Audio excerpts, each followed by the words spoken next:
selamat bertemu dengan saya Romo Daniel Diantoro.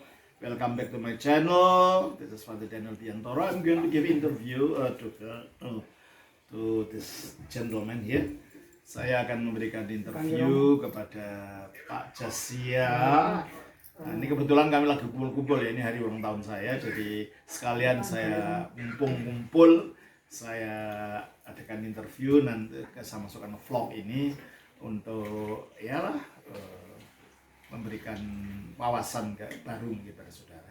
Selamat siang Pak Jasia. Selamat siang. Sama wajahnya lihat di sana.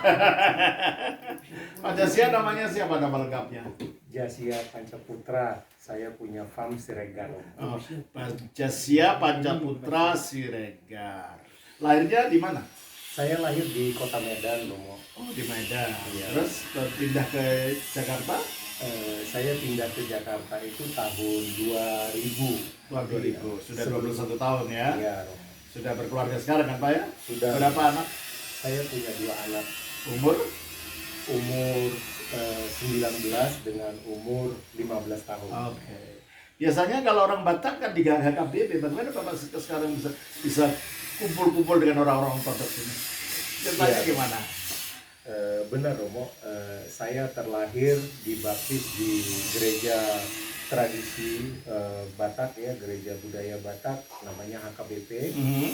Tetapi masa kecil saya memang maaf saya minum ya. Terus kurang mengenal gereja dengan baik, dan saya bertumbuh besar sampai saya kuliah, dan sejujurnya KTP saya Kristen, tetapi hati saya tidak mempercayai. Tidak mau percaya agama secara umum atau tidak percaya kekristenan? Tidak percaya agama secara umum. Oke. Terus gimana? Kemudian Kenapa Bapak sampai ambil keputusan seperti itu untuk tidak percaya? karena saya melihat manusia itu sebenarnya Allah bagi dirinya sendiri. Oke. Dia dapat berbuat, dia dapat melakukan sesuatu sesuai dengan keinginannya, dan tanpa harus dipengaruhi oleh apapun dan siapapun. Oke. Bahwa dia dapat melakukan apapun.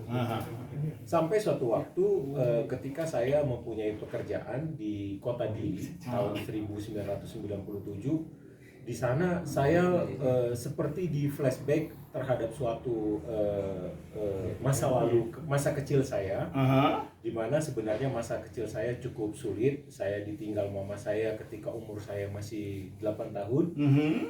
Dan saya melihat di sana penampakan bahwa situasi saya saat itu tahun 97 itu hanya karena pertolongan Tuhan dari saya masa kecil. Papa kemana? Papa saya ada, tetapi papa saya kemudian menikah kembali, dan kami berada tidak di satu tempat. Jadi papa saya ada di tempat lain, dan memang secara berkala mengunjungi kami. Saya hanya saja pada tahun 97 itu saya merasakan bahwa hidup saya saat ini itu hanya karena pertolongan Tuhan. Dan setelah itu saya mencoba. Jadi mulai ada percaya pada Tuhan. Betul, Romo. Karena melihat pengalaman hidup. Iya, pengalaman hidup itu. Terus? Jadi memang pada waktu itu kebetulan pada tanggal 25 Desember umat Katolik yang mendominasi warga Timor Leste melakukan jalan salib. Pergi ke Timor Leste. Saya punya pekerjaan di Timor Leste tahun Oke. 1996 sampai tahun 2000. Iya, Jadi terus? saya mengenal Tuhan itu tahun 97 dengan yang saya ceritakan tadi. Saya melihat mereka jalan salib, dan saya merasakan saya sudah melakukan penyimpangan yang cukup banyak. Kemudian setelah itu mulai tahun 98 saya rutin melakukan puasa, terutama di hari Natal, pada saat Paskah. Ini merupakan aturan sendiri. Saya mengikuti gereja, kemudian saya memasukilah sebuah gereja reform. Saya memasuki sebuah gereja reform, dan saya mengikuti ajaran-ajarannya, di mana ajaran reform itu memang cukup baik menurut saya pada waktu itu, dan akhirnya saya mengambil keputusan untuk atestasi tahun 2015. tahun 2015 saya menjadi jemaat salah satu gereja Reform. Waktu itu sempat secara resmi menjadi jemaat HKBP atau hanya karena tradisi? Karena tradisi. Jadi ada nama terdaftar nggak di HKBP? Ada nama terdaftar tapi tidak pernah beribadah di sana. Oke. Terus Ya. Nah, setelah di gereja ini saya mulai menjadi pengurus gereja, melakukan pelayanan sampai akhirnya saya menjadi salah satu pemimpin care group, adalah salah satu kendaraan kami di gereja itu pada waktu itu. Dan ada satu pertanyaan yang mengganjal saya ketika itu, bahwa pembimbing mengatakan bahwa gereja kita itu menganut sistem predestinasi. Ini saya tidak puas, saya terus bertanya kenapa predestinasi, karena menurut saya kalau seandainya predestinasi terhadap manusia, berarti Allah itu tidak adil. Allah itu kejam. Kebetulan saya bersosialisasi dengan banyak agama. Saya melihat teman-teman muslim yang begitu giatnya sembahyang. Kenapa Allah tidak memilih mereka kalau seandainya itu merupakan sebuah predestinasi? Mereka cukup rajin, sementara kita hanya ya mungkin tidak semilitan teman-teman muslim di sana gitu. Nah, sampai akhirnya saya terus mencari. Saya bersyukur situasi COVID-19 merubah segalanya. Di bulan Februari tahun 2020 saya tidak bisa kemana-mana. Saya mulai searching di YouTube. Berawal sekali saya dulu sebelum menjadi jemaat Reform, saya memang mencari. Saya pernah gereja di, mohon maaf saya sebut, di gereja Kristen Pak Yusuf Roni. Jadi pada waktu itu pembicaranya kan bergantian, secara berkala. Ada Pak Bambang Nursena, seperti itu. Nah, di YouTube itu saya searching Pak Bambang Nursena, dan saya rutin melihat YouTube beliau. Dan ternyata saya ada nyangkut di salah satu YouTube Romo Daniel. Saya coba mendengarkan YouTube Romo Daniel, dan sejak saat itu, mohon maaf, banyak sekali pertanyaan-pertanyaan saya yang membuat saya kembali hampir menjadi seorang ateis, karena jawaban itu tidak pernah saya dapatkan, baik oleh pembimbing rohani saya, baik oleh pendeta-pendeta yang pernah saya tanyakan. Mau jadi ateis karena melihat YouTube saya, bukan? Bukan. Oh, pada waktu melihat YouTube itu sedang proses itu. Pertanyaan yang saya simpan, karena kalau pertanyaan ini saya utarakan, saya akan mengatakan bahwa sebenarnya Tuhan tidak ada. Tetapi setelah melihat YouTube Romo Daniel di channelnya, semua pertanyaan-pertanyaan yang ada di dalam hati saya ini terjawab. Oh gitu. Terjawab. Masalah teofani, masalah banyak hal yang terjawab dengan YouTube, dengan membaca YouTube itu. Karena saya pikir tidak mungkin kita akan mencapai sebuah keselamatan kalau memang kita melewati dengan kondisi yang sekarang. Artinya kita tidak manunggal dengan Kristus. Kalau kita tidak manunggal dengan Kristus, kita tidak mungkin bisa menjadi selamat. Ya. Tetapi itu saya dapatkan dari YouTube Romo. Nah, hal lain lagi yang membuat saya sangat exciting adalah kita percaya. Saya percaya pada waktu itu saya masuk surga karena memang ada Yesus yang menyelamatkan. Tetapi hati kecil saya masih ragu-ragu. Ya. Ibarat seorang pelari yang disuruh berlari sprint 100 meter, tetapi tidak diajarin bagaimana cara berlari yang baik. Gitu.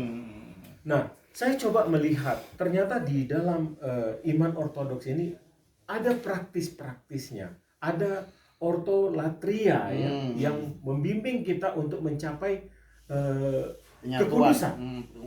kekudusan tadi. Nah, itu yang saya melihat di iman ortodoks ini. Saya dilatih, saya harus mengerjakan keselamatan ini dengan takut dan gentar, seperti tertulis di Filipi ya, Romo ya, Filipi. Ya, untuk menjadi di luar sana saya pernah mengerjakan keselamatan bukan berarti pekerjaan itu yang menyelamatkan. Ya. Keselamatan yang sudah diterima itu dikerjakan dalam arti diolah Dengan supaya bertumbuh. Maksudnya itu. Ya. Ya, dengan takut dan gentar. Bukan keselamatan sudah kita terima, tetapi saya setuju keselamatan itu sedang kita terima. Sudah kita terima tapi sedang kita Kerjakan. Ya. Saya pikir begitu. Nah, ini yang merubah paradigma saya sehingga saya begitu yakin untuk saya bisa memenangkan pertandingan ini dengan baik. Amin, amin. Akhirnya saya mengikuti katekisasi nasional saat ini, di mana saya melihat semakin banyak saya belajar tentang ortodoksia, semakin saya harus menunduk bahwa semakin banyak yang saya tidak ketahui. Dan saya harus melakukan ortolatria supaya saya jangan menjadi seorang Farisi. Saya pikir begitu.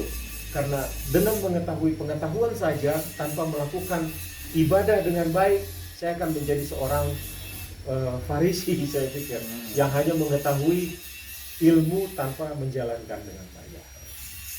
Jadi itu sekarang sedang katekisasi. Lalu rencana ke depan gimana? Mau baptis? Rencana ke depan saya akan dibaptis. Lalu sesudah dibaptiskan ada rencana apa?